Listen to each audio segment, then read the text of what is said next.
Video காலில் போகும் தலைவர் இல்ல, நான் வீட்டுக்கே போகும் தலைவர்னு வாய்க்கழியே பேசுனீங்கல்ல, நீங்க மன்னிப்பு கேட்டீங்க. அந்த பெருந்தன்மை முதல்வர் முன்னாள் முதல்வர் ஸ்டாலினுக்கு இருந்தது. உங்களுக்கு அந்த மாதிரி எங்க ஒரு நிலைப்பாடு இருக்கு சொல்லுங்க. எங்கேயாவது ஒரு இடத்துல நீங்க வருத்தம் இல்ல இது குறித்து பேசுறப்போ ஏன் திமுக ஆட்சியில நடக்கலையா, திமுக இருக்கிறவங்க இதை பண்ணலையா இந்த மாதிரி விஷயங்கள் அப்படின்னு கேக்குறாங்க. இது எப்படி இருக்குன்னா, சின்ன வயசுல நம்ம வந்து ஹோம்ஒர்க் பண்ணலன்னு வச்சுங்க, டீச்சர் கேட்டாங்கன்னா டீச்சர் நான் மட்டும் இல்லை டீச்சர் இவனும் பண்ணலன்னு நம்ம சொல்லணும். அது என்னன்னா, நீ வந்து கையாளாகத்தனம், உன்னை சோம்பேறித்தனத்தை நீ வந்து ஒத்துக்காம நீங்க தான் முதல்வர், நீங்க தான் இதுக்கு ஸ்டெப் எடுக்கணும். எல்லாத்துக்கும் திமுக கிட்ட ஆட்சியை கொடுத்துருங்க. திமுக எப்படி பண்றாங்க நம்ம வேணா. இன்னமும் நீங்க இன்ஸ்டாகிராம்ல மட்டுமே கட்சி நடத்திட்டு இருக்குன்னா, நீ வந்து எளிய மக்களுக்கான முதல்வரா வாங்க. இன்ஸ்டாகிராம் முதல்வர் எங்களுக்கு தேவை. கதறாங்க மக்கள், என் குழந்தைய வீட்டை விட்டே இன்னைக்கு வெளியில் அனுப்புறதுக்கு பயமா இருக்கு, கஞ்சா போதை அதிகமாயிடுச்சு. இப்போ நீங்க சொன்னீங்கல்ல, கடந்த அரசாங்கத்தை சொன்னீங்கல்ல, இப்போ உங்க கையில தானே சார் ஆட்சி அதிகாரம் இருக்கு. ஏன் நடவடிக்கை எடுக்க மாட்டேன்றீங்க? என்ன சிக்கல்? எல்லாத்தையும் பூட்டிட்டு சாவி எடுத்துட்டு போயிட்டாங்களா? வேணா திரு ஸ்டாலின் அவர்களை நான் வந்து ஃபோன் பண்ணி சொல்றேன், சாவி எடுத்து வந்து கூட சொல்றேன், வாங்கிறீங்க. இப்போ காவல் நிலையங்களே காப்பாற்றுறதுக்கு ஆள் இல்லை. அப்போ சட்டம் ஒழுங்கு இந்த அளவில் இருக்கும்போது நான் தான் சூப்பர் மேனு, அல்லு சில்லு, நான் என்ன கவர்ச்சி காட்டி வந்தேனான்னு சொல்லிட்டு பேசுறதுலாம் வந்து ஒரு. குமுதம் ரிப்போர்ட்டர் நேயர்களுக்கு வணக்கம். நான் ரம்யா. இன்று நாம் சந்திக்கவிருக்கும் சிறப்பு விருந்தினர் அரசியல் விமர்சகர் திருமிகு மணிகண்டன் வீராசாமி அவர்கள். வணக்கம் சார். வணக்கம். நலமா இருக்கீங்களா? நலமா இருக்கேன். ரிசல்ட் வந்ததுக்கு அப்புறம் நம்ம ஒரு நேர்காணல்ல பேசியிருந்தோம். விஜய் அவர்களுடைய ஆட்சி அந்த அதிகாரம் வந்து எப்படி இருக்க போகுது, மக்களுக்கு எந்த வகையில் பயனுள்ளதாக இருக்க போகுதுன்றது மாதிரி நிறைய விஷயங்கள் பேசியிருந்தோம். அவர் ஆட்சி அதிகாரத்துக்கு வந்துட்டாரு. அவர் தான் இன்னைக்கு முதல்வர். அப்படி இருக்கும் பட்சத்தில் திருச்சி கிழக்கு மக்கள் சந்திப்புக்கு போயிருக்காரு, நன்றி தெரிவிக்கும் விதமாக போயிருக்காரு, நிறைய விஷயங்கள் பேசியிருக்காரு. அந்த வார்த்தைகளை எப்படி பார்க்குறீங்க? அவர் பேசின அந்த விஷயங்களை வந்து உங்களுடைய பார்வை எப்படி இருக்குது? முதல்ல திரு விஜய் அவர்களுக்கு நன்றி சொல்லணும். மக்கள் சந்திப்பு அப்படின்னு சொல்லிட்டு ஒரு நிகழ்ச்சியை குறைஞ்சபட்சம் வந்து சென்னையை விட்டு வெளியில் வந்திருக்காரு. முதல்ல அதுக்கு நம்ம வந்து நன்றி சொல்லணும். ஏன்னா ஒரு மாநிலத்தின் முதல்வர் 2 தொகுதிகளில் வந்து நின்று இருக்காரு. பெரம்பூரில் நின்னார், திருச்சி கிழக்கு நின்னார். திருச்சி கிழக்கை வந்து அவர் வந்து ரிசைன் பண்ணதுக்கப்புறம் அந்த மக்களை சந்திக்க வந்து போகிறோன்னு சொன்னது உள்ளபடியே நம்ம வந்து வரவேற்கிறோம். அதே நேரத்தில் என்னென்னா, திருச்சி கிழக்கு மக்களுக்கு நீங்கள் வந்து நன்றி சொல்ல போகணும்னா குறைஞ்சபட்சம் அந்த திருச்சி கிழக்குக்குள்ளே போய் ஒரு நன்றி சொல்லியிருந்தால் நல்லாயிருக்கும். அதை வந்து ஏற்பாடல்கள் அப்படி பண்ணலையா, இல்லை திரு விஜய் அவர்களுக்கு அதில் வந்து உடன்பாடு இல்லையா நமக்கு வந்து இல்லை. திருச்சி கிழக்கு சம்மந்தம் இல்லாத ஒரு இடத்துல வந்து ஒரு கல்லூரியில் இந்த நிகழ்வு வந்து ஏற்பாடு பண்ணியிருந்தாங்க. எப்போதும் போல் ரோட் ஷோ 13 கிலோமீட்டருக்கு வந்து ஒரு ரோட் ஷோ வந்து ஏற்பாடு பண்ணியிருந்தாங்க. அந்த ரோட் ஷோவில் பார்த்தீங்கன்னா பல்வேறு சிக்கல்கள், ஒரு காவல்துறை அதிகாரியே கன நேரத்தில் அவர் வந்து தூக்குனாங்க, இல்லைனா வந்து பின்னாடி வந்த வாகனம் வந்து ஏறி இருக்கும் மேலே. ஸோ அது ஒரு மிகப்பெரிய ஒரு விபத்து வந்து தவிர்க்கப்பட்டது. இது எதுக்காக நம்ம சொல்கிறோன்னா, நீங்கள் தமிழகத்தின் உச்சபட்ச ஒரு பதவியில் வந்து இருக்கீங்க, நீங்கள் தான் வந்து முதலமைச்சர். நீங்கள் கலந்துக்கின்ற ஒரு விழாவையே இவ்வளோ வந்து ஒரு திட்டமிடல் இல்லாமல் இவ்வளோ தூரம் பண்ணுவாங்களான்னு நமக்கு வந்து தெரியல. ஒன்று. ரெண்டாவது என்னன்னா, இதுக்கு முன்னாடி இருந்த திமுக அரசாங்கம் வந்து எஸ்ஓபி, ஸ்டாலின் எஸ்ஓபி போடுறாங்க, போட்டு எங்களை நசுக்கிறாங்கன்னு திரு விஜய் அவர்களே எல்லா இடங்கள்லையும் வந்து சொன்னார். ஆனால் இன்றைக்கி நீங்கள் என்ன பண்ணுறீங்க? உங்கள் கட்சி தான் ஆட்சி அதிகாரம் இருக்குது, அதே 5000 பேர் தானே நீங்கள் கூப்பிட்றீங்க. சொல்லுங்கள், நீங்கள் வந்து ஒரு அரசியல்வாதியாக ஒரு கருத்தை நீங்கள் முன்வைக்கணும்னா நீங்கள் சரியான கருத்தை வந்து முன்வைக்கணும்.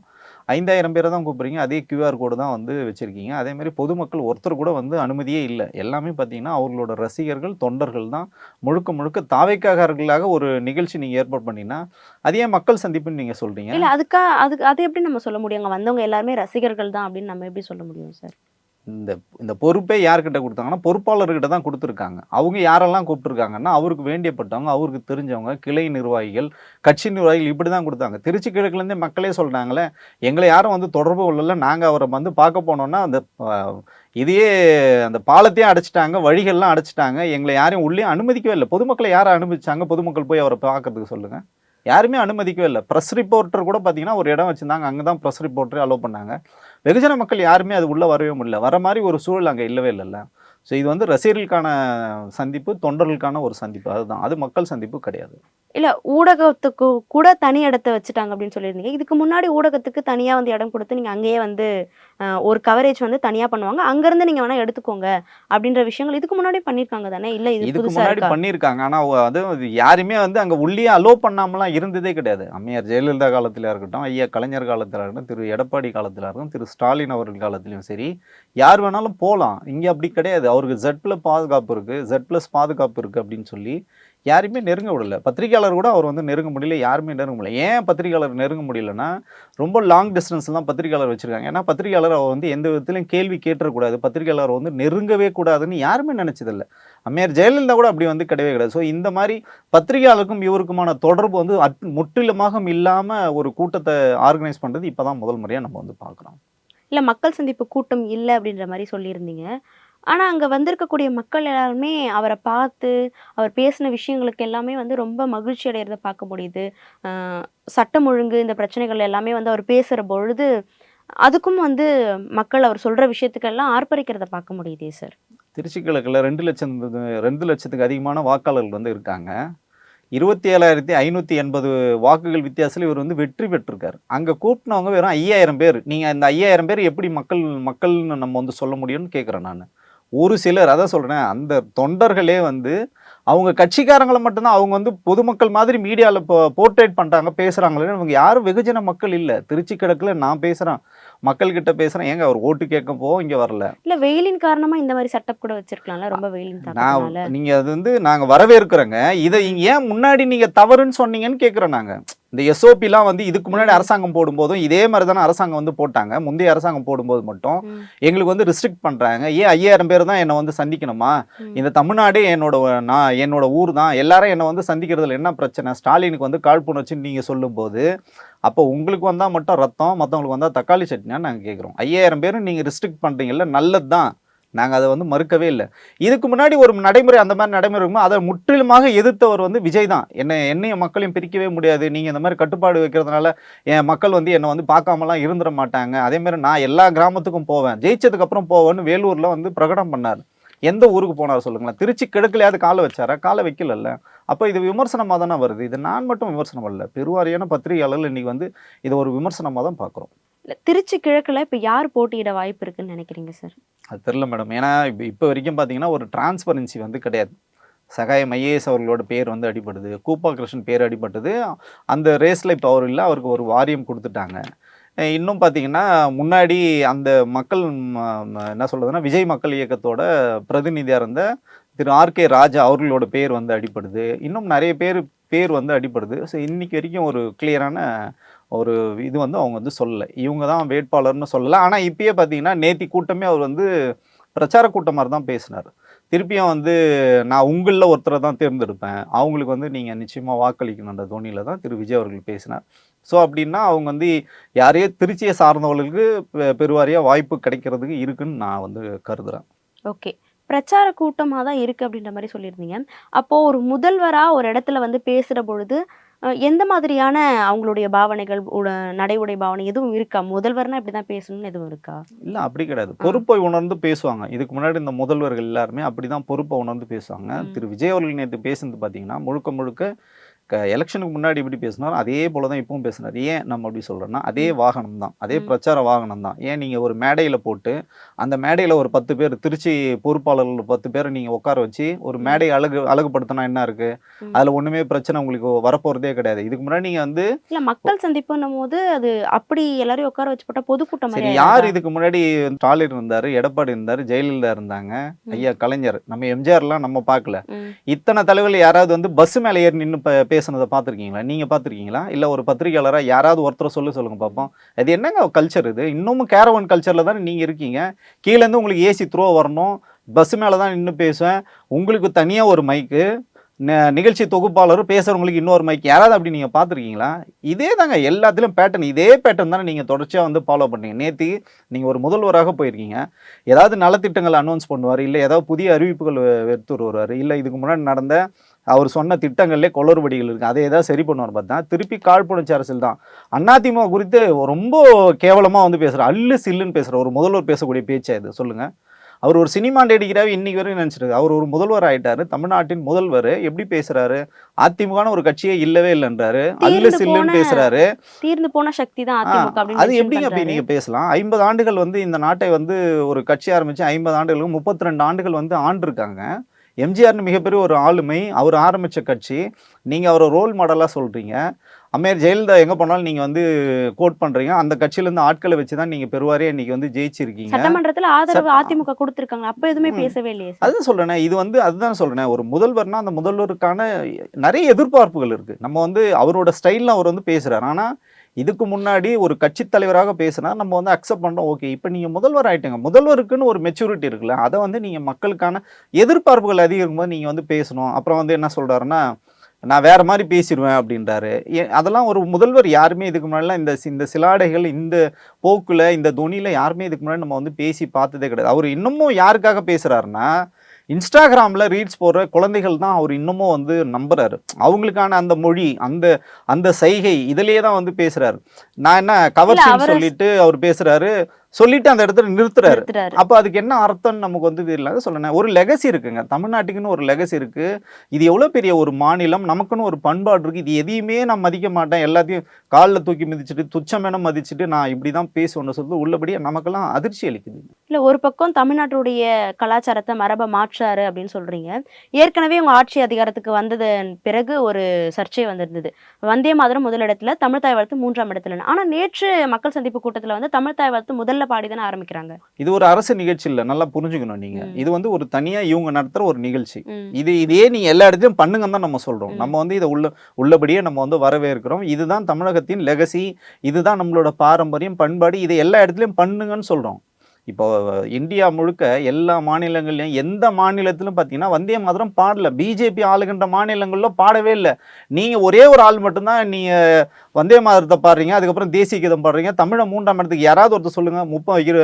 28 மாநிலங்கள்ல ஒருத்தர் கூட இது பண்ணலங்க. விஜய் மட்டும்தாங்க பண்றாரு. கேட்டா வந்து சர்க்குலருக்கு பயப்படுறீங்க. ஏன் நீங்க பயப்படுறீங்க? உங்க மடியில கனம் இல்லைன்னா நீங்க வழியில பயப்பட வேண்டிய அவசியம் கிடையாது. சட்ட முன்வரவு இருக்குங்க. இதுக்கு முன்னாடி என்ன ஃபாலோ பண்ணாங்களோ அதை நீங்க ஃபாலோ பண்ணணும். கேரளால நடக்கலைங்க. கேரளால நீங்க அவங்க மாநில மொழியை தான் முதல்ல பாடுறாங்க. வந்தே மாதரம் வந்து 2வது பாடுறாங்க. வந்தே மாதரம் அவங்க பாடவே இல்லை. 2வது பார்த்தீங்கன்னா தேசிய கீதம் வந்து பாடுறாங்க. எல்லா இடத்துலையும் உங்களுக்கு இதுதான் நடைமுறையாக இருக்குது. அப்போ நீங்கள் மட்டும் நான் புதியதாக ஒரு நடைமுறை, அப்போ நீங்கள் எதுக்காக பயப்படுறீங்க? மத்திய அரசாங்கத்துக்கு எதுக்கு நீங்கள் வந்து பயப்படுறீங்க? நீங்கள் சொல்லுங்களேன், அதுக்கு பதில் சொல்லுங்களேன். விஜய் கிட்ட பதில் இருக்கா கேட்டால் சர்க்குலர்னா ஏங்க, அது சர்க்குலர்னு ஒரு சுற்றறிக்கை தான். அதை நீங்கள் ஃபாலோ பண்ணுன்னு எந்த அரசாங்கம் இல்லை. சட்டம் வந்து உங்களுக்கு முக்கியமா? இங்கே சட்டமே வந்து இயற்றியிருக்காங்க, அதை நடைமுறைப்படுத்துறது உங்களுக்கு முக்கியமா? ஒரு சுற்றறிக்கை உங்களுக்கு முக்கியமா? சொல்லுங்கள். ஸோ உங்களுக்கு அந்த டிஃப்ரென்ஸே உங்களுக்கு தெரியல பாருங்க. அட்மினிஸ்ட்ரேஷனே உங்களுக்கு தெரியலன்றதோட வெளிப்பாடு தான் இதை நம்ம பார்க்குறோம். இது குறித்து பிரதமர் மோடியிடம் போயிட்டு அந்த சந்திப்புல வந்து கடிதத்துல சொல்லிட்டு வந்ததா சொல்லியிருக்காங்க. அதாங்க, இவர் வந்து ப்ரேயர் வைக்கிறாருங்க, வேண்டுகோள் வைக்கிறாரு. ஐயா சாமி, எப்படியாவது எங்களுக்கு வந்து தமிழை வந்து முதல் எடுத்துக்கணும். அதுக்கு நம்மளோட உரிமை, அந்த உரிமையை நீங்கள் யாருக்குன்னே கேட்க வேண்டிய அவசியம் கிடையாது. அந்த உரிமையை நிலைவாண்ட வேண்டியது உங்களோட கடமை. அதுக்காக தான் மக்கள் உங்களை தேர்ந்தெடுத்திருக்காங்க. இது வந்து நம்மளோட அந்த லெகசியெல்லாம் நீங்கள் விட்டு கொடுக்க வேண்டிய அவசியம் கிடையாது. தமிழ்நாடே உங்கள் பக்கம் நிற்குது. அடுத்த நிகழ்ச்சி கூட நீங்கள் ஏதாவது சிக்கல் வந்தால் அதுக்கு நாங்கள் வழக்கு வாங்க நாங்கள் தயாராக இருக்கோம், போராடுறதுக்கு நாங்கள் தயாராக இருக்கோம். முதல்வராக நீங்கள் கெத்தாக இருங்க, தமிழ் அதே மாதிரி கெத்தாக நீங்கள் வந்து முன்னெடுங்கன்னு தான் நம்ம வந்து சொல்கிறோம். இதில் எந்த விதமான அரசியலோ நம்ம வந்து பிற்போக்குத்தனமாக பேசுகிறதோ திரு விஜய் அவர்களை நம்ம குறை சொல்லுவோம் நம்ம வந்து தயாராக இல்லை. எனிவே நடந்துருச்சு. இதுக்கப்புறம் வந்து தமிழை நீங்கள் முன்னிலைப்படுத்துங்க, உங்கள் பின்னாடி தமிழ்நாடு இருக்குன்னு தான் நம்ம வந்து சொல்ல வரோம். ஓகே. அங்க பேசுறப்ப இன்னொரு விஷயம் பதிவு பண்றாரு. ஊரை ஏமாற்றிட்டு இருந்த 2 பெரும் கட்சிகள் வந்து மக்கள் தூக்கி போட்டிருக்காங்க அப்படின்னு சொல்லியிருக்காரு. அப்ப இவர் வர்றதுனால ஏமாற்றம் பண்ணாம ஒரு ஆட்சி கொடுக்க போறாரு அப்படின்றத சொல்ல வராரா? ஒரு அரசியல்வாதியாக அவர் வந்து பேசலாம். அதுக்கு வந்து அவருக்கு வந்து முழு உரிமை இருக்குது. இவங்க வந்து சரியில்லை, நாங்கள் தான் சரின்னு இவங்க வந்து சொல்கிறதுக்கு அவருக்கு வந்து முழு ரைட்ஸ் இருக்குது. நம்ம அதை வந்து யாரும் மறுக்கவும் முடியாது, தடுக்கவும் முடியாது. ஆனால் இந்த 20 நாளில் இவ்வளோ சட்டம் ஒழுங்கு பிரச்சனைகளுக்கு 50க்கும் மேற்பட்ட கொலைகள் நடந்திருக்கு, கற்பழிப்புகள் தினம் நடந்துட்டு இருக்கு. கிட்டத்தட்ட 15 வழக்குகள் மேலே வந்து பாலியல் வழக்கு வந்து தாவேக்காக்காரங்க மேலேயே வந்து பதிஞ்சிருக்காங்க. நேத்தி கூட பார்த்தீங்கன்னா ஏரலில் வந்து பார்த்தீங்கன்னா ஒரு ஒரு ஒரு மகளிரை வந்து வேலை வாங்கி தரேன்னு சொல்லிட்டு 2 தாவேக்கா நிர்வாகிகள் கூட்டு போட்டு மயக்க மருந்து கொடுத்து பாலியல் குற்றம் வந்து ஈடுபட்டிருக்காங்க. இது குறித்து எதுவுமே பேச மாட்டேனாங்க. தாவேக்கா தரப்புலேருந்து பார்த்தீங்கன்னா சின்ன சின்ன பொறுப்பில் இருக்கிற வந்து நீங்கள் வந்து உடனே தகுதி நீக்கம் செய்கிறாங்க, கட்சி விட்டு நீக்கிறாங்க.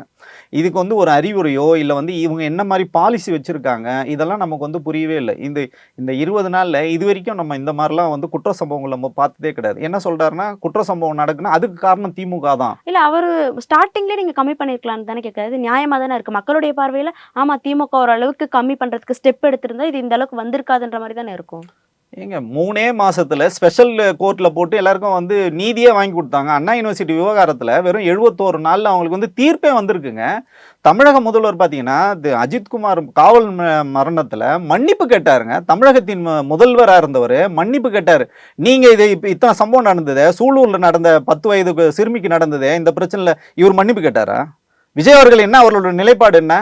அவங்கள வந்து அரெஸ்ட் பண்ணியிருக்காங்க, அது காவல்துறை பண்ணுதுங்க. நீங்கள் ஒரு முதல்வராக நீங்கள் என்ன பண்ணீங்க? வீடியோ காலில் போகும் தலைவர் இல்லை, நான் வீட்டுக்கே போகும் தலைவர்னு வாய்க்கிழியே பேசுனீங்கல்ல, நீங்கள் மன்னிப்பு கேட்டீங்க. அந்த பெருந்தன்மை முன்னாள் முதல்வர் ஸ்டாலினுக்கு இருந்தது. உங்களுக்கு அந்த மாதிரி எங்கே ஒரு நிலைப்பாடு இருக்கு சொல்லுங்கள். எங்கேயாவது ஒரு இடத்துல நீங்கள் வருத்தம் தெரிவிச்சிங்களா?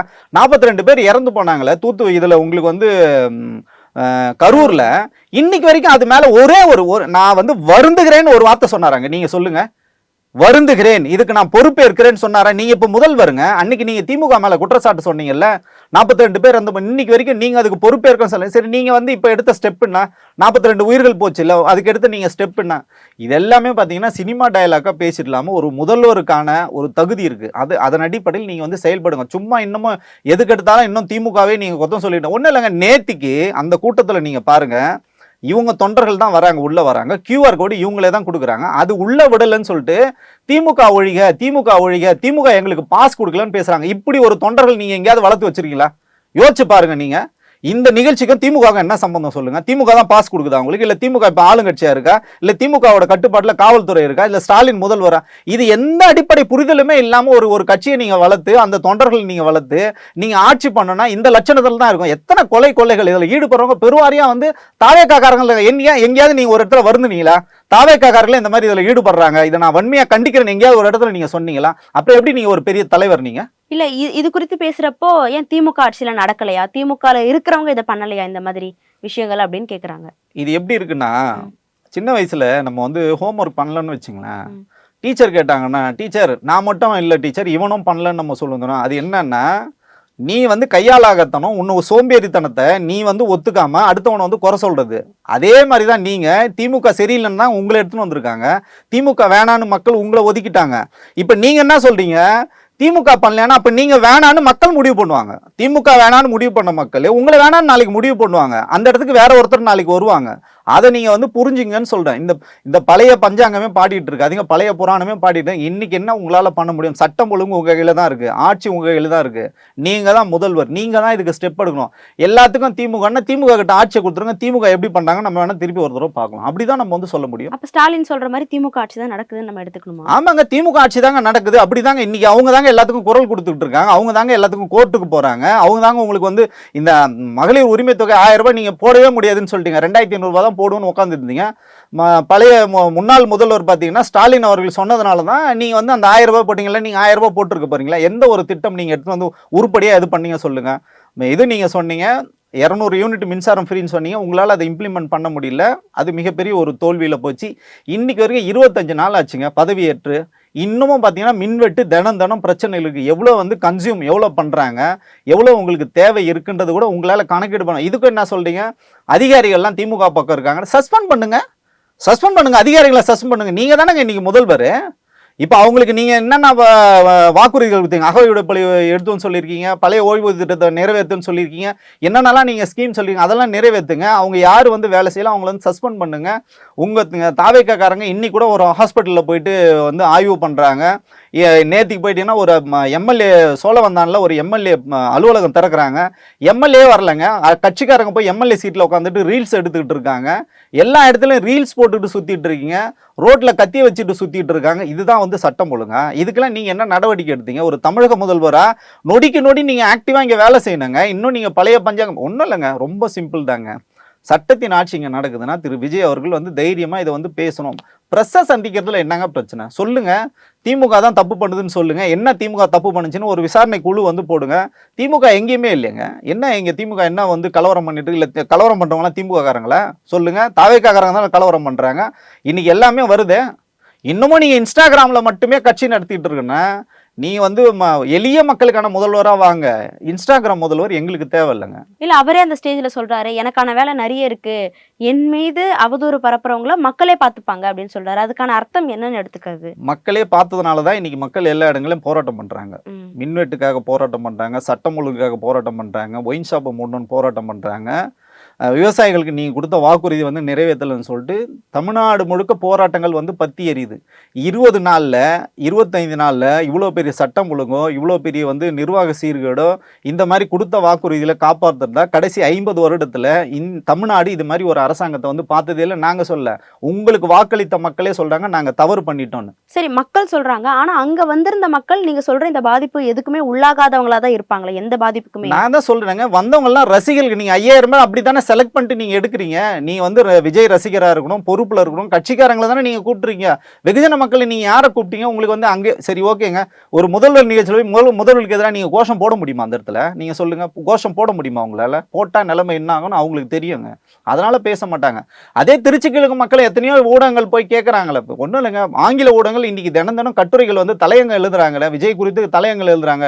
Indian Express, Times of Now, ஹிந்துல எழுதுறாங்களே, மக்கள் அவங்களோட குமுறல் எல்லாம் சொல்றாங்களே, அதெல்லாம் நீங்க பாருங்க. நீ ஏன் இன்ஸ்டாகிராம் மட்டும்? இவர் சொல்றாரு செய்திகளை பாக்குறாங்க, செய்திகளை பாருங்க. செய்திகளை எத்தனை கொள்ளைகள், கற்பழிப்புகள், வீடு பூந்து தாக்குறது, போலீஸ் நிலையத்தை தாக்குறது, இத்தனை எத்தனை குற்றச்சாட்டுகள் தினம் தினம் வந்துட்டு இருக்கு. அப்ப அதெல்லாம் நீங்க வந்து நடவடிக்கை எடுங்க. அது குறித்து ஏன் முதல்வர் வந்து பேசவே மாட்டேன்றாரு? அதெல்லாம் பேசணும்ல ஒரு முதல்வர். ரீல்ஸ் போட்டுட்டு இருந்த கூட்டம்னு சொன்னீங்க எங்களை. சரி, நீங்க சொல்ற மாதிரி ரீல்ஸ் போட்டுட்டு இருந்த கூட்டமாவே நாங்க இருந்துக்கிறோம். ஆனா நாங்க இப்போ வந்து நியூஸ் பாக்குறோம், செய்தி பாக்குற ஒரு கூட்டமா மாறி இருக்கு பாத்தீங்களா அப்படின்னு சொல்லி பெருமையா சொல்றாரு. அதே செய்தியில தாங்க இதெல்லாம் வருது. அப்ப இவர் பாக்குறது இல்ல, மக்கள் பாக்குறாங்க. அப்ப இவர் செய்தி பாக்குறது இல்லன்னு தெரியுது. செய்தி பார்த்துருந்தா நீங்க அதுக்கு நேற்றுக்கு பதில் சொல்லிருக்கணும். ஏதாவது ஒரு பதில் நீங்க சொல்லியிருக்கீங்களா? இன்னமும் சொல்றாரு ஒரு படி மேல சொல்றாரு, பாலியல் குற்றம்னா நடந்துட்டு தான் இருக்கு. அது காரணம் திமுக. அதான் அவர் சொல்றது என்னன்னா அதுக்கு காரணம் திமுக தான். திமுக வந்து ஒன்றும் இல்லைங்க, நேற்றுக்கு தண்டையார்பேட்டில் ஒரு பையன் 23 வயது பையன் கஞ்சா வச்சிருக்காங்கன்னு இன்டிமேஷன் கொடுக்குறாங்க. அந்த பையனை வெட்டி கொள்றாங்க. என்ன நீங்க நடவடிக்கை எடுத்துங்க சொல்லுங்க. 17 வயது நிரம்பிய ஒரு பெண்ணு 11 மணிக்கு பாருக்கு போறாங்க. அந்த பாரை நடத்துறது யாரு? தாவேகா சார்ந்த ஒரு பாரை நடத்துறாரு. 21 வயசு கம்மியா இருக்கவங்களும் பாருக்குள்ள வந்து அலோவ் பண்ணக்கூடாதுங்க. 11 மணிக்கு போறாங்க, மது அருந்திட்டு வெளியே வராங்க. மது அங்கே ஏற்கனவே பார்ல நடந்த சண்டையில ஒரு குழந்தை உயிரே போச்சுங்க. இது குறித்துலாம் ஏன் முதல்வர் பேசவே மாட்டேன்றாரு? கடந்து போறாரு. இதுக்கு முன்னாடி அப்படி பார்த்ததே கிடையாதுங்க. அரசாங்கம் துரிதமாக நடவடிக்கை எடுத்திருக்கு. எத்தனை பிரச்சனைகள் தமிழ்நாட்டில் நடந்திருக்குங்க. அதுக்கெல்லாம் பார்த்தீங்கன்னா முதல்வரோ இல்லை வந்து காவல்துறை அதிகாரிகளோ கமிஷனரோ டிஜிபியோ பொறுப்பேற்றிருக்காங்க. இன்னைக்கு வரைக்கும் உங்களுக்கு மகேஷ்குமார் அகர்வால் வந்து டிஜிபின்னு சொல்லியிருக்கீங்க. செய்தி மட்டும்தான் அங்கே வந்திருக்கா. நீங்கள் நியமனம் பண்ணீங்களா? பொறுப்பு டிஜிபி வச்சிருக்காங்கன்னு திமுக மேல எவ்வளவு குற்றச்சாட்டு பண்ணீங்க. நீங்க வந்து 25 நாள் ஆச்சு, ஏன் ஒரு டிஜிபி உங்களால போட முடியல? சட்டம் ஒழுங்கு சந்திச்சிருக்கிறது காரணம் என்ன? உங்களால காவல்துறை உங்க கட்டுப்பாட்டிலே இல்ல. நீங்க மகேஷ்குமார் அகர்வால் போட்டும் செய்தி மட்டும்தான் வந்து. இன்னைக்கு மகேஷ்குமார் அகர்வால் உங்களுக்கு வந்து டிஜிபியா இருக்காரா? இல்லவே இல்லைங்க. சிங்கப்பெண்கள் பாதுகாப்பு படைன்னு சொல்லிட்டு நான் வந்து ஆரம்பிக்க போறேன்னு சொன்னீங்க. அவங்க உங்க பர்சனல் நிகழ்ச்சிக்காக போறீங்க. இன்னைக்கு வரைக்கும் ஆரம்பிக்கவே இல்லை. கேட்டா இன்னும் ஒரு வாரம் கழிச்சு நீங்க 5 வருஷம் கழிச்சு ஆரம்பிச்சுங்களா? யார் இதுக்கெல்லாம் பொறுப்பு? தமிழக முதல்வர் தாங்க. பொறுப்பட்ட தன்மையை அவர் பேசுறத வந்து அவர் வந்து அவாய்ட் பண்ணணும். பத்திரிகைகளை முதல்ல வந்து சந்திக்கணும். பொதுமக்கள் பிரச்சனைகள் வந்து பேசுறத சுதந்திரத்தை நீங்க வந்து அனுபவிக்கணும், நீங்க வந்து அனுமதிக்கணும். ஒரு பத்திரிகையாளர் பேசக்கூடாது, ஒரு சமூக ஆர்வலர் உங்களுக்கு கேள்வி கூடாது, வெகுஜன மக்கள் உங்க மேல கேள்வி கூடாது. எல்லார் மேலேயும் வழக்கு, அவங்க மேலெல்லாம் அவங்க பக்கங்கள்லாம் வந்து முடக்கிறது. இதுதான் வந்து ஒரு நல்லாட்சிக்கான அழகா? இல்ல, பெண்களுக்காக இப்போ அந்த அதிரடி படையெல்லாம் வந்து உருவாக்கி இருக்காரு. அது வந்து அந்த நிகழ்ச்சி ஆரம்பிக்கிற அந்த விஷயமே வந்து ரத்தாகி இருக்கு. முக்கியமா வேற ஒரு கல்யாணத்துக்கு போயிருக்காரு அப்படின்னு. அது என்ன விசேஷம்னு கூட தெளிவா தெரியல நிறைய பேருக்கு. அதே வேட்டி சட்டையோட தலைமைச் செயலகத்துக்கு வந்திருக்காரு அப்படின்னும் போது அந்த விஷயங்களை எப்படி பாக்குறீங்க? இதுக்கு முன்னாடி ஒரு கோட் சூட் போட்டுட்டு இருந்தாரு, அதையும் வந்து விமர்சிக்கிறாங்கன்னு அவரே சொல்லியிருக்காரு. இந்த மாதிரி விஷயங்களை எப்படி பாக்குறீங்க சார்? அவர் கோட்டு சூட்டு போட்டு வரட்டும், அவர் வந்து பட்டு வேட்டி சட்டில் வரட்டும், நமக்கு பிரச்சனை இல்லை.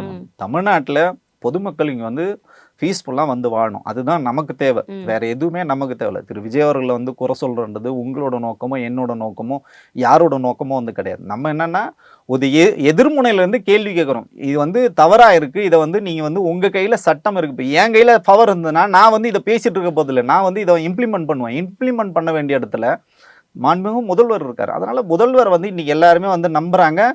ஏன் அப்படி நம்ம இதை வந்து சொல்றோம் அப்படின்னா, வெகுஜன மக்கள் வந்து அவரை வந்து ஒரு ஹீரோவா பார்க்குறாங்க இன்னைக்கு வரைக்கும். எப்படி சினிமாவில் வந்து பாஞ்சு பாஞ்சு ஒரு விஷயத்தை போய் இப்போ செஞ்சாரோ அந்த மாதிரி வந்து உடனடியாக தீர்வு. இதே ஸ்டாலின் கிட்டயோ நீங்கள் வந்து எடப்பாடி கிட்டோ மக்கள் இதெல்லாம் எதிர்பார்க்கல. ஏன் திரு விஜய் அவர்கிட்ட எதிர்பார்க்குறாங்கன்னா, அவங்கள ஒருவராக, அவர் வீட்டில் ஒரு அண்ணனாக, தம்பியாக, அப்பாவாக அப்படி பார்க்கும்போது அவர் சொன்னது அப்போ உண்மைதானா? ஆமா அப்படி பார்க்கறாங்க மக்கள். ஆனா அதுக்கு அவர் வந்து தகுதியானவரா அவர் வந்து நிலைநிறுத்தி கொள்ள தயங்குறாரு. அவர் ஏன் அந்த தயக்கம் நமக்கு வந்து தெரியல, ஏன் அந்த வேலை செய்யறதுல சுணக்கம்னு நமக்கு வந்து தெரியல. இதை நீங்க பண்ணா மட்டும்தான் இந்த எதிர்பார்ப்புகளை நீங்க வந்து பூர்த்தி பண்ண முடியும். தாவேக்காரர்களே இன்னைக்கு வந்து குற்ற செயலில் ஈடுபடுறவங்கள அவங்ககிட்ட வாக்குமூலம் வாங்குறாங்க. ஏன்டா நீ இது மாதிரி தப்பு பண்ற அப்படின்னு கேட்டா, எனக்கு என்ன பிரச்சனை, நான் யாரை வேணாலும் கத்தி எடுத்து வெட்டுவேன். எப்படா நீ வெட்டுவேனா, எங்க அண்ணன் தான் முதலமைச்சர்ன்றான். புரிஞ்சுங்களா? நீங்க இன்ஸ்டாகிராம்ல ஒரு மக்களை போய் எவ்வளவு தூரம் நீங்க வந்து ஏமாத்துனீங்களோ, என் வீட்டுல உங்க வீட்டுல நான் ஒரு ஆளுன்னு அவன் எப்படி எடுத்துக்கிறான்னா, எங்க அண்ணன் தான் முதலமைச்சர், அப்ப நான் என்ன வேணாலும் பண்ணுவேன், எங்க அண்ணன் தான் முதல்வர், நான் பொறுப்பா இருந்து பண்ணி நீங்க சொல்லி கொடுக்கணும். புரியுதுங்களா? நம்ம தான் ஆட்சி அமைச்சிருக்கோம், இது நம்மளோட நாடு தான், நீங்க வந்து பொறுப்பா இருக்கணும், நீ வந்து சட்டத்தை வந்து மீறக்கூடாது, பொதுமக்களை வந்து நீங்க மிரட்டக்கூடாது, நீங்க எங்கேயும் போய் ஆய்வுலாம் நீங்க பண்ணக்கூடாது. என்னைக்காவது ஒரு அறிக்கை விஜய் கொடுத்து நீங்க பாத்துருக்கீங்க? சொல்லிருக்காரு, அவர் பதவி ஏற்கிறப்ப சொல்லிருக்காரு. என்ன சொல்றாரு? ஆட்டம் போடாதீங்க, ஆட்டம் போடாதீங்கன்னு சொல்றாரு. அந்த ஆட்டம் போடாதீங்கன்றது இவங்க வேற மாதிரி எடுத்துக்கிட்டாங்க. அதிகமா ஆட்டம் போடுறாங்க. இன்னைக்கு கூட பாருங்க, டிடிவி தினகரன்ல ஆரம்பிச்சு நீங்க மாண்புமிகு நயனா நாகேந்திரன் உள்ளிட்ட எல்லாருமே என்ன சொல்றாங்கன்னா, தாவேக்காரங்க இருந்து தமிழ்நாட்டை காப்பாத்துங்கன்னு சொல்றாங்க. அப்ப அந்த அளவுக்கு இன்னைக்கு வந்து குற்ற வழக்குகள் யாரு சிக்கிறாங்கன்னு பாத்தீங்கன்னா தாவேக்காரங்க தான் சிக்கிறாங்க. இதுக்கு யாரு, இந்த பூனைக்கு யாரு மணி கட்டுறது? அப்ப திரு விஜய் அவர்கள் தானே இதை பத்தி பேசணும். அது பேசாத வரைக்கும் இது வந்து தொடர்தான் செய்யும். இல்லையா நீங்க வந்து டிஜிபியாவது நீங்க போடுங்க, காவல்துறைக்கு முழு சுதந்திரம் கொடுங்க, உங்க கட்டுப்பாட்டில் தானே காவல்துறை. அரெஸ்ட் பண்ணுங்க, ஒரு 4 பேரை என்கவுண்டர்ல போடுங்களேன். எங்க பாலியல் வழக்குல வந்து இந்த நடு ரோட்ல பெண்களை வந்து மானபங்கம் படுத்துறாங்க, 10 வயது குழந்தைய வந்து ஒருத்தன் வந்து ரேப் பண்றாங்க. அந்த குழந்தையோட அம்மாவை நீங்க வந்து எப்படி போர்ட்ரேட் பண்றீங்க, எவ்வளவு மோசமா நீங்க வந்து பண்றீங்க. இந்த காழ்ப்புணர்ச்சி அரசியல இந்த மாதிரி ஒரு என்ன சொல்றது, இந்த ஜிமிக்கி வேலை பண்றதை விட்டுட்டு நிஜமான மக்களுக்கான பணியை வந்து செய்யுங்க. நம்ம வந்து பாராட்ட செய்யலாம், ஒண்ணுமே சிக்கல் இல்லை. திரு விஜய் அவர்கள் உண்மையிலேயே அவருக்கு வந்து டைம் கேட்குற மாதிரி டைம் கொடுக்கலாம். ஆனால் சட்டம் ஒழுங்குல உங்களுக்கு வந்து டைம் கொடுக்க முடியாது. ஒருத்தர் வந்து அடிபட்டு ரோட்ல கிடக்கிறாருன்னா நம்ம எதுக்கு 108 வந்து கூப்பிடுறோம்? எமர்ஜென்சியை தான் அவர் வந்து காப்பாற்ற முடியும். நான் 5 வருஷம் எனக்கு டைம் இருக்குங்க, 6 மாதம் வரைக்கும் என்ன கேள்வி கேட்க மாட்டேன்னு சொன்னீங்களா, ரோட்டில் வந்து அடிபட்டுக்கிறேன்னு 6 மாதம் கழிச்சு என்னன்னா பிளட்டு ஒரு ரத்தம் வந்து கட்டாயி போயிட்டே இருக்குன்னா அதை முதல்ல நீங்கள் ஸ்டாப் பண்ணணும். ஸ்டாப் பண்ணால் தான் அந்த உயிரே காப்பாற்றும். அந்த மாதிரி தான் சட்டம் ஒழுங்கும் சரி, பெண்கள் பாதுகாப்பு, குழந்தைகள் பாதுகாப்பு, இதை வந்து இமீடியட்டாக நீங்கள் வந்து பேசணும். அதுக்காக 6 மாதம் என்ன கேள்வி கேட்கக்கூடாதுன்னு சொல்றதுலாம் இது வந்து நியாயமே கிடையாது. ஆனா ஒரு தரப்பு அப்படிதானே சார் சொல்றாங்க, அவர் இப்பதான் ஆட்சி அமைச்சிருக்காரு, ஒரு 6 மாசம் அமைதியா இருங்களேன் அப்படின்னு சொல்றாங்க. சட்டம் ஒழுங்குக்கும் இந்த 6 மாதம் அப்படின்றது அமைதி காக்கணுமா? நிர்வாகம் சார்ந்த பிரச்சனைகளுக்கு வந்து இல்ல இப்பதான் வந்திருக்காரு, நிர்வாகம் சார்ந்த நிறைய பிரச்சனைகள் இருக்கும், அதுக்கு பொறுமையா இருந்துக்கலாம் அப்படின்னு எடுத்துக்கிறதா, சட்டம் ஒழுங்குக்கும் அமைதியா பொறுமை காக்கணுமா? எதிர்கட்சி 6 மாசம் நாங்க அமைதியா இருப்போம்னு அவங்க மெச்சூர்டா ஒரு ஸ்டேட்மெண்ட் வந்து கொடுக்குறாங்க. ஆனா திரு விஜய் அவர்கள் என்ன சொன்னார்னா, நம்ம ஆட்சி அமைந்த உடனே, அவர் தான் சொன்னார், எல்லாமே உடனே மக்களுக்கு எல்லாமே கிடைக்கும், சட்டம் ஒழுங்கா உடனே நான் வந்து ரியாக்ட் பண்ணுவேன், நான் ஆட்சி அமைந்த உடனே பெண்களுக்கு வந்து எல்லா பேருந்துகளையும் இலவச பயணம்னு அவர் தான் சொன்னார். நீங்க அந்த வீடியோ வேணா எடுத்து பாருங்க, எங்க கொடுத்தாரு. நான் ஆட்சி அமைந்த உடனே எல்லாமே நீங்க தான் சார் சொன்னீங்க, எதிர்கட்சி சொல்லவே இல்லை. நல்லா புரிஞ்சுங்க, அவங்க வந்து சொல்லவே இல்லை. 6 மாசம் டைம் கொடுப்பேன்னு சொல்றாங்க. அதுக்காக நீங்க வந்து சட்டம் ஒழுங்கு நீங்க கவனிக்க மாட்டீங்க, அட்மினிஸ்ட்ரேஷன் நீங்க பண்ண மாட்டீங்க. விலைவாசி இன்னைக்கு எவ்வளவு தெரியுங்களா இருக்கு? அவர் வந்ததுக்கு அப்புறம் 25ல 30% விலைவாசி ஏறி இருக்கு, 47% வந்து உரமானியம் வந்து ஏறி இருக்கு. இப்போ விவசாயிகள் பிரச்சனை இவர் தான் சொன்னார், நான் அடுத்த ஜென்மத்தில் விவசாயியா பிறக்க போறேன்னு சொன்னீங்க. விவசாயி ஏன் வந்து செக்ரட்டரியேட்டுக்குள்ளே வராம விரட்டி அடிக்கிறீங்க? விவசாயிகள் தமிழ்நாடு முழுக்க இன்னைக்கு போராட்டம் பண்ணியிருக்காங்க. முதல்வரோட அறிக்கை என்ன? இப்போ என்ன சொல்றாருன்னா, எங்களுக்கு வந்து கைட்லைன்ஸ் இருக்குங்க, ஆர்பிஐ கைட்லைன்ஸ் பிரகாரம் தான் நாங்கள் பேச முடியும்ன்றாரு. இதே கைட்லைன்ஸு நீங்கள் தேர்தல் அறிக்கை நீங்கள் கொடுக்கும்போதும் அதே கைட்லைன்ஸ் தான் இருந்தது, நீங்கள் வாக்குறுதி கொடுக்கும்போதும் அதே கைட்லைன்ஸாக இருந்தது. எல்லாத்திலையும் நீங்க பொய்யும் புரட்டும் தான் பண்ணீங்க. இல்ல இந்த விஷயத்தை எப்படி எடுத்துக்கிறது? ஒண்ணு அந்த ஆர்பிஐ உடைய அறிக்கையை அவர் பார்க்கல, தேர்தலின் போது பார்க்கவில்லை அப்படின்னு எடுத்துக்கிறதா, இல்ல அந்த பார்த்தும் மக்களுடைய வாக்கை வந்து வாங்கறதுக்காக அந்த விஷயங்களை சொல்லியிருக்காருன்னு எடுத்துக்கிறதா? தெரியலையா இல்ல தெரிஞ்சு பண்ணியிருக்காரு? ஒரே நிமிஷம், இதுல சிக்கல் என்னன்னு பாத்தீங்கன்னா, அடிப்படையா நம்ம ஒரு விஷயத்தை பார்க்கணும். திரு விஜய் அவர்களும் தாவேக்காவோ ஆட்சிக்கு வருவோம்னு அவங்களுக்கு வந்து நம்பிக்கை இல்லை. போன போக்குல சும்மா வந்து கொடுத்து விடுவோம். அவங்க என்ன கொடுத்துருக்காங்க, திமுக என்ன அறிக்கை கொடுத்துருக்காங்க பாருப்பா, ஓகேப்பா 2000 ரூபாவா 2500 போடு. அவங்க என்ன சொல்லியிருக்காங்க, 8500 ரூபாய் வந்து கூப்பன் கொடுத்துருக்காங்களா. அப்போ உடனே நீ என்ன பண்ணுங்க, 1 பவுன் வந்து தங்கம் கொடுக்குறேன்னு சொல்லிடுங்க. வேற என்ன கொடுத்துருக்காங்க இப்படியே பாருங்கன்னு சொல்லிட்டு அவங்க வந்து ஒயிட் போர்ட்ல தான் ஃப்ரீன்னு சொல்லியிருக்காங்க, எல்லா பேரும் ஆமா. ஃப்ரீன்னு ஸோ சொல்லுங்க. அதான் சொல்றேன், அவங்க என்ன கொடுத்துருக்காங்களோ வேற எதுவுமே அவர் புதுசாலாம் எதுவுமே சொல்லல. ஸோ இது எல்லாமே பார்த்தீங்கன்னா அப்படியே ஆட் ஆன் பண்ணி கொடுத்துட்டாங்க. இதெல்லாம் நம்மளால சாத்தியமா பண்ண முடியுமா, இதுக்கு நம்ம கிட்ட பட்ஜெட் இருக்கா, இதை வந்து மத்திய அரசாங்க நிதியா, மாநில இப்போ 6 சிலிண்டர் கொடுக்குறேன்னு சொல்லிட்டு எடப்பாடி எப்போ சொன்னார், 2024 நாடாளுமன்ற தேர்தலில் சொன்னார். ஏன் சொன்னார்னா, நாடாளுமன்ற தேர்தல் வச்சாங்கன்னா அவங்க வந்து பிஜேபி கூட்டணியில் இருப்பாங்க, அப்போ 6 சிலிண்டர் தரேன்னு அவர் சொன்னார். அதே என்ன பண்றாங்க, காப்பி பண்ணி எடுத்துன்னு வந்து சட்டமன்ற தேர்தலில் இவர் சொல்றாரு. சட்டமன்ற தேர்தலில் ஒரு மாநில அரசாங்கம் கொடுக்கவே முடியாது சிலிண்டர். இது வந்து யாராவது கேள்வி கேட்டாங்களா? விஜய் அவர்களுக்கும் தெரியாது. என்னன்னா காப்பி பேஸ்ட், அங்கிருந்து அப்படியே எடுத்து இங்க போடு, அப்படி போட்டதோட விளைவு தான் இன்னைக்கு. இப்போ இந்த திட்டம் மட்டும் கிடையாது, விஜய் அவர்கள் கொடுத்த எந்த திட்டத்தையும் அவரால் நிறைவேற்ற முடியாது. மக்கள் இன்னைக்கே ரோட்டுக்கு இறங்கி வந்து போராட்டம் பண்றாங்க. இன்னும் பாருங்க, இந்த 6 மாசத்துக்குள்ள இந்த ஆட்சி என்ன ஆகுதுன்னு பாருங்க. ஓட்டு போட்ட மக்களே இன்னைக்கு பாதுகாப்பு இல்லை, எங்களுக்கு பெண் பிள்ளைகள் வந்து ரோட்ல நடக்கவே முடியலன்னு யாரெல்லாம் விஜய் அண்ணான்னு ரீல்ஸ் போட்டவங்கள போய் பாருங்க. அதே சமூக வலைத்தளங்க இன்னைக்கு கதறாங்க மக்கள். என் குழந்தைய வீட்டை விட்டே இன்னைக்கு வெளியில் அனுப்புறதுக்கு பயமா இருக்கு, கஞ்சா போதை அதிகமாயிடுச்சு. இப்போ நீங்க சொன்னீங்கல்ல, கடந்த அரசாங்கத்தை சொன்னீங்கல்ல, இப்போ உங்க கையில தானே சார் ஆட்சி அதிகாரம் இருக்கு, ஏன் நடவடிக்கை எடுக்க மாட்டேன்றீங்க? என்ன சிக்கல் உங்களுக்கு? நீங்க மதுக்கடைகளை மூடுவேன்னு சொன்னீங்க, இப்போ என்ன சொல்றீங்க, மூடவே முடியாதுன்ட்டீங்க. 717 மதுக்கடைகளை மூடுவேன்னு சொல்லிட்டு நீங்க வந்து வாக்குறுதி கொடுத்தீங்க. உங்க மினிஸ்டரே சொல்றாரு சாத்தியம் இல்லைங்க, 4000 கடையை மூடிட்டா இங்க வந்து சட்டம் ஒழுங்கு சரியாயிடுமா, போதைகள் அதிகமாயிடும், கள்ளச்சாரம் அதிகமாயிடும், சாத்தியமே இல்லை. 10 ரூபா பாட்டிலுக்கு 10 ரூபான்னு பாட்டு பண்ணி இப்போ என்ன சொல்றீங்க, 10 ரூபா இன்னமும் நீடிக்குது. இன்னும் சொல்ல போனா 20 ரூபா 30 ரூபா 40 ரூபான்னு வாங்குறாங்க. அதை வந்து அந்த அமைச்சர் வந்து ஒத்துக்கிறாரு. எல்லா இடங்களையும் இதுதாங்க பிரச்சனை. அப்போ நீ எதுவுமே பண்ணலங்க, சும்மா வெறும் இன்ஸ்டாகிராமில் ரீல்ஸ் போட்டு ஆட்சிக்கு வந்துட்டீங்க. அந்த ஆட்சியை எப்படி தக்க வச்சுக்கணும், இதை எப்படி கற்றுக்கணும், அதை எப்படி மக்களுக்கு வந்து சரி பண்ணணும், ஆர்பிஐல என்ன நாம்ஸ் இருக்கு. இன்னைக்கு நேத்திக்கும் சொல்றாரு பாருங்க, எல்லாத்தையும் பூட்டிட்டு சாவி எடுத்துட்டு போயிட்டாங்களா. வேணா திரு ஸ்டாலின் அவர்களை நான் வந்து ஃபோன் பண்ணி சொல்றேன், சாவி எடுத்து வந்து கூட சொல்றேன், வாங்கிறீங்களா, எங்க சாவி கொடுக்கணும்னு கேட்டு சொல்லுங்க. குமுதம் சார்பா நீங்களே கேளுங்க. ஸ்டாலின் அவர்கள் சாவி எடுத்துட்டு போயிட்டாங்க. எங்க ஒரு முதலமைச்சர் பேசுற பேச்சாங்க அது? பூட்டிட்டு எல்லாத்தையும் எடுத்துட்டு போயிட்டாங்கன்னா என்னத்தை பூட்டிட்டு எடுத்துட்டு போனாங்க? வெள்ளை அறிக்கை கொடுப்பேன்னு சொன்னீங்களா, வெள்ளை அறிக்கை கொடுங்களாம் பாப்போம். நீங்க 2021 திமுக ஆட்சி வந்த உடனே அப்போ நிதி அமைச்சர் பிடிஆர் பழனிவேல்ராஜன் வெள்ளை அறிக்கை கொடுத்தாருங்க. நாங்க தான் புதுசா சொல்றோம்னு சொல்லிட்டு ஆதவர்ஜுனா சொன்னாரு. முதல் பெண் அமைச்சர் நாங்க தான் போனோம். எல்லாமே பொய்யும் புரட்டும் தாங்க. நீங்க வந்து உண்மையை ஒத்துக்குங்க, ரியாலிட்டியை ஒத்துக்குங்க, உங்களுக்கு அப்ப டைம் கிடைக்கும். ஆமாங்க, இப்படி தாங்க இருக்கு ரியாலிட்டி, எங்களுக்கு டைம் வேணும்னு சொன்னா பிரச்சனை. நீங்க எதுவுமே பண்ண மாட்டீங்களா? சிங்கப்பெண் அதிரடிப்படைன்னு சொன்னீங்க, அதுல இருக்க ஒரு பெண் காவலருக்கு பாலியல் தொந்தரவு வருது, அதை யார் காப்பாத்துறது? இப்ப காவல் நிலையங்களே காப்பாத்துறதுக்கு ஆள் இல்லை. அப்ப சட்டம் ஒழுங்கு இந்த அளவுல இருக்கும்போது நான் தான் சூப்பர் மேனு, அல்லு சில்லு, நான் என்ன கவர்ச்சி காட்டி வந்தனான்னு சொல்லிட்டு பேசுறதுலாம் வந்து ஒரு முதல்வருக்கு அழகில்லை. இந்த பதவியை அவர் வந்து தக்க வைக்கணும்னா மக்கள் பணி செய்யணும், உண்மையை வந்து பேசணும், பத்திரிகையாளர் வந்து சந்திக்கணும். கண்டிப்பா சார், நிறைய விஷயங்கள் சொல்லியிருக்கீங்க. தொடர்ந்து நிறைய விஷயங்கள் பேசவும் இருக்கும்.